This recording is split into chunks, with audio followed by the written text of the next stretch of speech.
നെടുമങ്ങാട് നിയമസഭാ മണ്ഡലത്തിൽ ബി.ജെ.പി. സ്ഥാനാർത്ഥിയായി യുവനേതാവ് യുവരാജ് ഗോകുൽ എത്തിയേക്കും. പ്രാദേശിക വിഷയങ്ങളിൽ സജീവമായി ഇടപെടുന്ന യുവരാജിന്റെ സ്ഥാനാർത്ഥിത്വം മണ്ഡലത്തിൽ ബി.ജെ.പിക്ക് വലിയ ആവേശം പകരുമെന്നാണ് വിലയിരുത്തപ്പെടുന്നത്. തിരുവനന്തപുരം ജില്ലയിലെ നിർണായക മണ്ഡലമായ നെടുമങ്ങാട് ഇത്തവണ യുവരക്തത്തെ പരീക്ഷിക്കാൻ ബി.ജെ.പി. ഒരുങ്ങുന്നതായി തന്നെയാണ് റിപ്പോർട്ടുകൾ. ബി.ജെ.പി. തയ്യാറാക്കിയ പ്രാഥമിക സ്ഥാനാർത്ഥി പട്ടികയിൽ യുവനേതാവ് യുവരാജ് ഗോകുലിന്റെ പേരാണ് ഒന്നാമതായി ഇടം പിടിച്ചിരിക്കുന്നത്. അടുത്ത കാലത്ത് നെടുമങ്ങാട് ജില്ലാ ആശുപത്രിയിലുണ്ടായ ചികിത്സാ വീഴ്ചയും തുടർന്നുണ്ടായ വിവാദങ്ങളുമാണ് യുവരാജ് ഗോകുലിന്റെ ജനപ്രീതി വർദ്ധിപ്പിച്ചത്.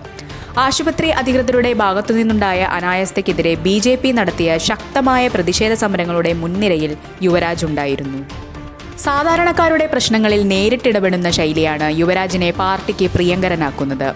ആരോഗ്യമേഖലയിലെ അഴിമതിക്കും വീഴ്ചയ്ക്കുമെതിരെ അദ്ദേഹം നടത്തിയ സമരങ്ങൾ വലിയ ജനശ്രദ്ധ പിടിച്ചുപറ്റിയിരുന്നു. ഇത് മണ്ഡലത്തിലെ വോട്ടർമാർക്കിടയിൽ ബി.ജെ.പിക്ക് അനുകൂലമായ തരംഗം ഉണ്ടാക്കിയിട്ടുണ്ടെന്നാണ് പാർട്ടിയുടെ വിലയിരുത്തൽ. നെടുമങ്ങാട് മണ്ഡലത്തിനായി പാർട്ടി തയ്യാറാക്കിയ പട്ടികയിൽ യുവരാജ് ഗോകുലിന്റെ പേരിന് വലിയ പിന്തുണയാണ് ലഭിക്കുന്നത്. യുവ വോട്ടർമാരെ ആകർഷിക്കാനും പ്രാദേശിക ഭരണകൂടത്തിന്റെ വീഴ്ചകൾ ഉയർത്തിക്കാട്ടാനും യുവരാജിനെ പോലൊരു നേതാവ് വേണമെന്ന ഉറച്ച നിലപാടിലാണ് ഒരു വിഭാഗം നേതാക്കൾ.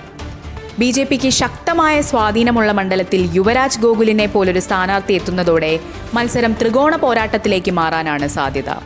ഭരണവിരുദ്ധ വികാരവും വികസന മുരടിപ്പും പ്രധാന ആയുധമാക്കിയായിരിക്കും യുവരാജിന്റെ പ്രചാരണം.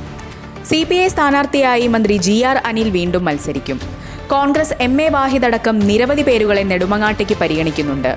ഏതായാലും നെടുമങ്ങാട്ടെ മണ്ഡലത്തിൽ ആദ്യം നിറയുന്ന സ്ഥാനാർത്ഥിയായി മാറും വിധമാണ് യുവരാജിന്റെ ഇടപെടലുകൾ.